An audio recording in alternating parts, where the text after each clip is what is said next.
The winter of 1943 near Vitebsk was remembered by survivors as one of the coldest of the entire war. The snow did not fall softly. It came sideways, driven by wind that cut through the seams of uniforms and tents. The front line in this region had not moved for weeks, and the ground was marked with frozen craters, broken wagons, and the outlines of trenches now half buried under snowdrifts. Amid this frozen landscape worked the field medics of the Red Army, patching together the remnants of human life that the artillery tore apart each day. Among them was senior nurse Anna Sokolova, 26 years old, trained in Leningrad before the siege, now serving with the Second Baltic Front. Her hands were red and cracked from disinfectant and frost, and her uniform had lost any resemblance to its original color. The aid post was a dugout covered with planks and earth, heated only by a small iron stove that rarely stayed lit. Supplies were always short, bandages were washed and reused, morphine was almost gone, and blood transfusions were done with improvised tools. Every morning began the same way. The sound of distant artillery, then a stream of wounded carried on stretchers or dragging themselves across the snow. Most were Soviet soldiers, though sometimes there were partisans, and rarely a German prisoner, wounded and brought in under orders. Officially, enemy wounded were to be treated only after Soviet soldiers, if at all. In reality, the medical staff followed an unwritten rule. Whoever was still breathing was given a chance. Anna had already seen too much. Her husband, an infantryman, had disappeared near Smolensk 2 years earlier. Her younger brother had been listed as missing since 1941. Grief was something she no longer felt as pain. It had hardened into endurance. She worked with mechanical precision, focusing on the pulse, the wound, the next breath. Yet somewhere beneath that surface still lived a trace of compassion that refused to die. In mid-January, during a particularly violent exchange of artillery fire, a group of German prisoners was brought in from a destroyed convoy. Among them was a young officer with a leg torn open by shrapnel. He was unconscious, half buried in snow when they found him. The Soviet soldiers who brought him in joked bitterly that he would not last an hour. The commandant ordered him placed aside until all Red Army wounded were treated. Anna did not argue. But when she checked his pulse later, she realized he was still alive. Barely.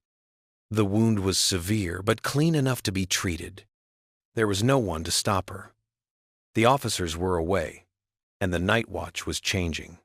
She set to work, cutting away the frozen fabric, cleaning the wound with the last of the antiseptic, sewing the torn flesh as carefully as if it were one of her own men. Outside, the wind howled through the trees. Inside the dugout, only the sound of her breath and the faint ticking of the kerosene lamp filled the silence. By dawn, the German officer was still alive. Anna sat back, exhausted, watching the frost collect on the edges of his hair. She did not yet know that this single act, a moment of quiet defiance, would later echo through both sides of the front line. By the end of that week, the snow around the medical post had turned gray from smoke and soot. The front remained static, but the rumors moved faster than any soldier could. Someone had whispered that a nurse from the Vitebsk sector had treated a German officer, saving his life. No one knew exactly where or who it was, but the story spread along the trenches like a current of suspicion. In wartime, compassion could be mistaken for betrayal, and rumor was often more dangerous than a bullet. Anna continued her routine as if nothing had changed. The wounded officer remained in the rear section of the dugout, wrapped in blankets, his condition stabilizing. He was conscious for brief periods, though fever kept him delirious. She had written in the medical log only a brief note: unknown prisoner, severe injury, undergoing recovery. There was no name, no rank. For her, he was simply another life saved, another mark in the endless count of pain. But the others noticed. The orderlies exchanged glances when she checked his bandages. The assistant medic muttered that supplies were being wasted on an enemy. When rations were distributed, someone made a remark that German prisoners ate while Soviet soldiers starved. Anna heard it all, though she kept her expression neutral. The war had eroded trust among comrades. Every action was measured against loyalty, and compassion could easily be turned into an accusation. 3 days later, a new directive arrived from the division command. It stated clearly that medical resources were to be prioritized for Red Army personnel only. Enemy combatants were to be given minimal aid, enough to keep them alive for interrogation, nothing more. The paper was signed by an officer Anna had never met, but its meaning was unmistakable. The rule had always existed. Now it had weight behind it. Any deviation could be seen as insubordination. That night, she sat near the stove, staring at the flicker of the small flame. Outside, the snow fell heavily, and the sound of distant shelling echoed across the frozen plain. She thought about the man lying unconscious behind the curtain of burlap. His breathing was shallow but steady. His uniform had been removed, burned with the other blood-stained garments. Only his identification tag remained, a thin piece of metal hanging on a string. She had not read the inscription. She did not want to know his name. The next morning, an inspection team arrived. 2 officers in long coats, their boots crusted with ice, stepped into the dugout. They went through the medical logs, asked for the list of patients, and checked supplies. Their questions were polite but cold. When they reached the last entry, the one about the unknown prisoner, they paused. One of them looked directly at Anna and asked where the man was. She pointed silently to the back of the shelter. The officer pulled aside the curtain, stared for a few seconds, and then left without a word. The German officer remained in the dugout for almost 2 weeks, recovering under the same flickering lamp that had witnessed countless others die. His leg was healing, though he would never walk normally again. The frostbitten edges of the wound had darkened, but the stitches held. Each morning, Anna changed the dressings and recorded the temperature in her notebook with neat, measured handwriting. Outside, the winter line near Vitebsk had quieted, the guns reduced to distant thunder. The lull in fighting gave space for thoughts that the war usually suppressed. For Anna, the enemy had always been faceless. The uniform alone defined who lived and who died. But now, as she cleaned the blood from a body that had once aimed its weapon at her own comrades, she began to notice the small human details. The prisoner's hands were pale and thin, the nails clean, the fingers narrow, like those of a man who had studied rather than labored. His face, when not distorted by fever, seemed too young for the insignia he wore. Sometimes, in his sleep, he moved his lips as if whispering something, perhaps a name, perhaps a prayer. She never asked which. When she finally examined his identification tag, curiosity overcame restraint. The engraving read, Lieutenant Karl Brenner. Beneath it, a number and the unit designation, 12th Infantry Division. She remembered the reports that same division had been involved in the burning of villages east of Vitebsk. The connection was not proven, but the association struck her. She folded the tag back into the blanket and did not speak of it again. It was easier to think of him as just another body, detached from the crimes of the army he served. The routine continued. The other medics kept their distance now. Officially, the German was still under medical observation. Unofficially, everyone waited for orders on what to do with him. Prisoners were often sent to interrogation centers once stable, but transport in winter was unreliable. So he stayed, a quiet reminder of rules broken and compassion misapplied. Anna sensed the tension growing. Conversation stopped when she entered the dugout. Supplies went missing. The trust that had held the small medical team together was thinning. At night, when the others slept, she would sometimes sit by the small stove, listening to the wind outside. It carried the faint sound of distant voices, not of soldiers, but of the forest itself, cracking ice, falling snow, branches scraping against frozen bark. It was the kind of silence that pressed on the mind, forcing thoughts she did not want. She remembered her brother, 17, when he went missing in 1941. She had never learned what became of him. Sometimes she imagined that someone, somewhere, might have done for him what she was doing now for this enemy officer, that perhaps mercy could survive on both sides of the front. Days passed, and the officer regained enough strength to sit up. He ate in silence, rarely meeting anyone's eyes. His presence no longer seemed like that of a soldier, but of a displaced human being lost, stripped of certainty. Anna watched from a distance, neither pitying nor forgiving, but acknowledging that the line between enemy and victim was thinner than propaganda allowed. By late February, a new offensive was being prepared. The medical unit received orders to move south within a week. Transport wagons were being organized, and the wounded were sorted, those fit to travel, those to be left for local evacuation, and those too weak to move. The German officer fell into none of the categories easily. He could not yet walk, but he was no longer dying. That made him a problem, and problems in wartime were often solved quickly and quietly. Anna understood that his survival had reached its limit. The decision would come soon, not from her, but from someone higher. And when it did, she would have to choose again between obedience and the fragile, irrational sense of humanity that still lived beneath her fatigue. The order to relocate the field hospital arrived on a morning so cold that ink froze in the pens used to sign the documents. The new front line was forming farther south, and every medical unit was to move before nightfall. The wounded who could not be transported were to be transferred to a secondary outpost near a village abandoned during the last retreat.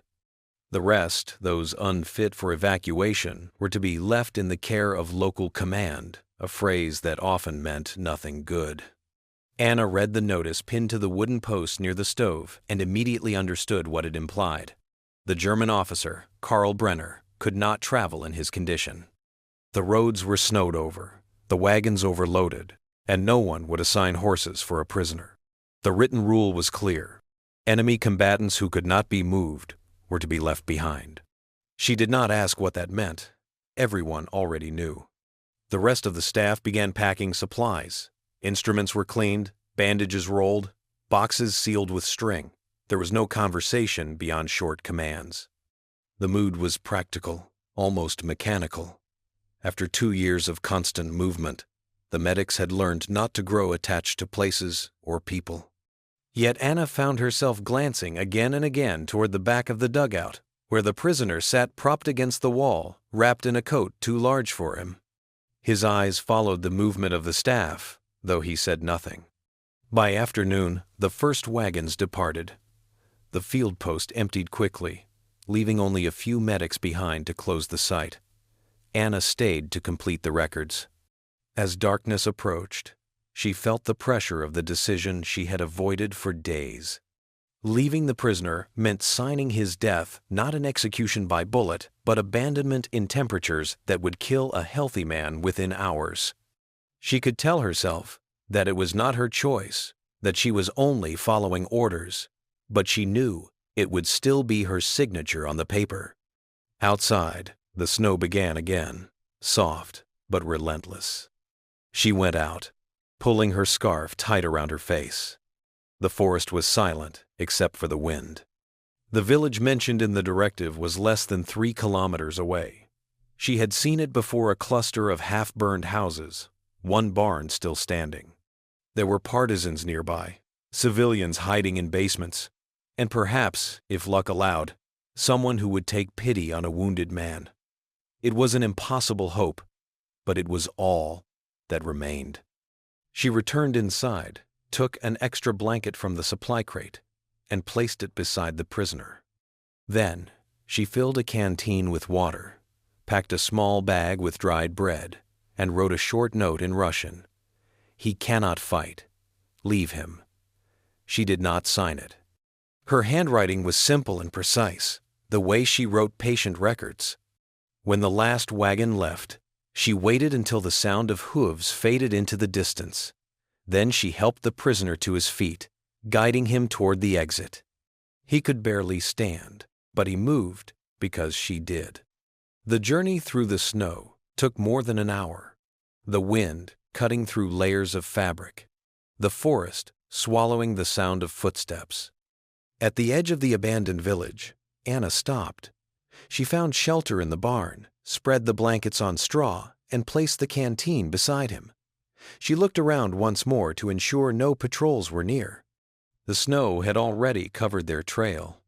Then she turned back toward the road, walking into the wind. She did not look behind her. The decision was made, and like every act of mercy in war, it would remain both her guilt and her redemption. 2 days after the relocation, the inspectors returned to the site that had once been the field hospital. They came not to check medical supplies, but to verify that no prisoners had been left alive without authorization. Patrols had reported traces in the snow near the dugout footprints, drag marks, and signs of recent movement toward the abandoned village. In wartime, even small inconsistencies became subjects of investigation. Anna was already at the new post, a repurposed schoolhouse several kilometers south. She worked silently among rows of stretchers, dressing wounds, recording temperatures, distributing the little morphine left. The relocation had gone smoothly, but the tension had returned with the officers. They arrived late in the afternoon, stamping frost from their boots, their expressions distant and unreadable. They asked for the nurse in charge of the last shift at Vitebska. Anna raised her hand without hesitation. Her calmness was not bravery, but exhaustion. She stood straight as they questioned her where the German prisoner had been moved, who authorized his transport, whether she had followed the relocation order exactly. She answered each question briefly, stating that the man was unfit for travel and left under local supervision according to Directive 41A. It was technically true. The officers made notes in silence, their faces giving nothing away. Later that evening, she overheard fragments of their discussion. The investigators had found the barn in the village, the blankets, and a trace of footprints that disappeared into the forest. No body had been discovered. The report mentioned an escape attempt by a German POW, presumed dead or captured by locals. There was no mention of her name, only a reference to possible negligence. That single phrase could follow a person for years, but it also meant the matter was being quietly closed. End quote. In that bureaucracy of war, silence was sometimes the closest thing to forgiveness. The next weeks passed in relentless rhythm. The front moved again, bringing new waves of wounded. The sound of artillery replaced the whisper of suspicion. Anna worked as before, focused only on the next life that might still be saved. Yet beneath her precision remained the memory of the man she had left behind. She wondered if he had died that night, or if someone had found him. It was a question without an answer, one more ghost among many. Spring came slowly, turning the frozen landscape into endless mud. The snow melted, revealing forgotten helmets, bones, and fragments of uniforms half buried in the thaw. Soldiers spoke of a coming offensive that might finally push the Germans west. The war machine moved forward, indifferent to what had been left behind. Anna kept her thoughts quiet, her work constant. The inspectors never returned. The incident faded into rumor, another unrecorded story swallowed by the scale of war. By the summer of 1944, the war had shifted. The Soviet advance pressed westward, and the front around Vitebsk collapsed in a storm of artillery and retreating divisions. The field hospitals moved constantly now, following the momentum of the offensive. Anna no longer tried to remember each location. The towns changed, the faces changed, but the rhythm remained the same. Arrival, triage, surgery, exhaustion. Sleep came in fragments, interrupted by the moans of the wounded and the distant thunder of war that never truly stopped. One evening, a courier brought a stack of letters to the medical unit. They were addressed to personnel across the division, written months earlier and delayed by the movement of the front. Most were notifications, reassignment orders, family news, condolences. Anna received none. She rarely expected correspondence. Her parents had died during the blockade, and no one else knew where she was stationed. Yet among the envelopes was one marked simply with her unit number, written in careful, foreign handwriting. The courier handed it to the officer in charge, who hesitated when he saw the unfamiliar script. The letter never reached her. According to protocol, foreign correspondence was intercepted, examined, and stored for review. The censor's office later noted that it had been written in German, unsigned except for the initials KB. It described an incident in the winter near Vitebsk, a wounded officer, abandoned in a barn, discovered by a group of Belarusian villagers and handed over to Soviet forces when the front advanced. The writer claimed to be that officer, alive and recovering in a prisoner of war camp near Tambov. The message was simple: gratitude to an unnamed Soviet nurse who had chosen to save an enemy's life. The letter was filed away and never delivered. To the administration, it was irrelevant, a fragment of sentiment in a system built on reports and statistics. The nurse it was meant for continued her service, unaware that her act had crossed back through the chaos of war to reach the man it had spared. By autumn, the camp near Tambov held thousands of German prisoners. Disease spread easily, and food was scarce, but survival was still possible. Among the inmates, a former officer named Karl Brenner worked as an orderly tending to the sick. He rarely spoke of his past. To his fellow prisoners, he was quiet, disciplined, and strangely detached. When asked about his leg, he would simply say it was a Soviet bullet that missed his heart. Only once did he tell a fellow inmate about the nurse, not by name, but as a symbol of something he could not explain. In the midst of destruction, someone had chosen compassion over command. In the years after the war, official histories did not record such moments. They belonged to memory, not ideology. Anna's records listed her service years and commendations, but no mention of the prisoner. She was one of thousands of nurses whose names appeared briefly in medical reports and then vanished. The letter that could have completed her story remained sealed in an archive folder, the ink fading slowly over time. War ended, but silence preserved what the reports omitted. 2 lives, one saved, one unchanged, continued separately, bound only by an act no one else ever witnessed. After the war ended, Anna returned to what was left of her home in Leningrad. The city was scarred beyond recognition, the streets hollow with memory. She was 30 years old and looked far older. Her uniform had been replaced by a civilian coat, and the medals she received for service lay in a drawer, untouched. The hospital where she was assigned in peacetime resembled the front lines more than she expected. Endless rows of broken bodies, but now without the sound of artillery. The work continued. Only the setting had changed. The country was rebuilding, and with it came silence. Officially, there was pride, victory, and glory.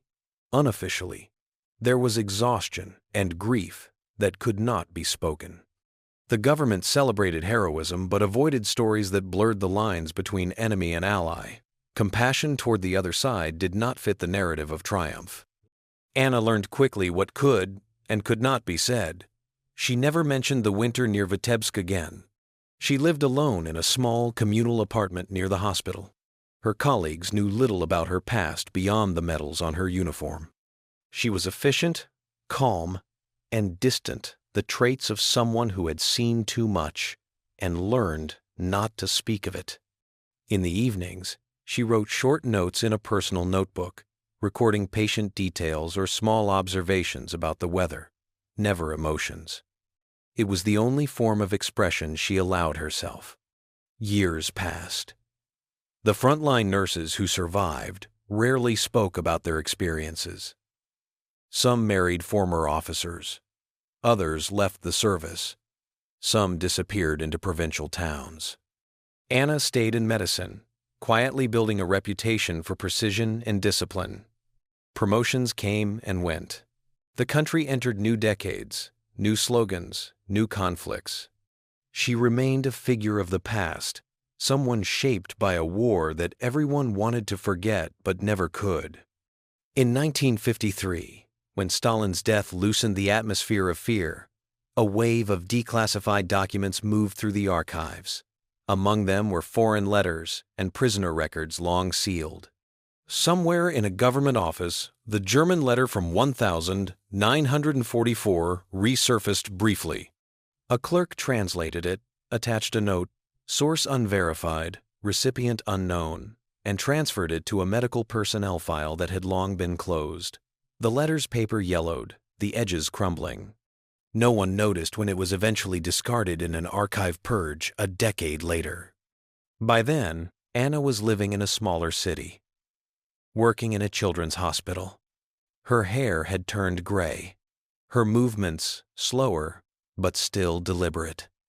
The war existed in her memory as fragments: the smell of antiseptic, the sound of boots on frozen ground, the weight of a decision made in silence. She never knew that the man she had saved survived the war, nor that he had tried to thank her. Meanwhile, far from her, in West Germany, a former prisoner named Karl Brenner rebuilt his life as a teacher. He walked with a limp, never fully recovering from his wound. He never returned to military service or spoke of his years in captivity. When asked about the scar, he would say only that it was a reminder of mercy. Two people, separated by borders and time, carried the same winter inside them, a single act that no one else remembered, but that defined everything that came after. By the late 1972, the war existed mostly in parades, textbooks, and memorials. The veterans who were still alive wore their medals on specific holidays and stood in silence as orchestras played marches they had once heard through gunfire. The real memories, the hunger, the choices, the moments of doubt were spoken only in private, if at all. History had become organized, edited, and simplified.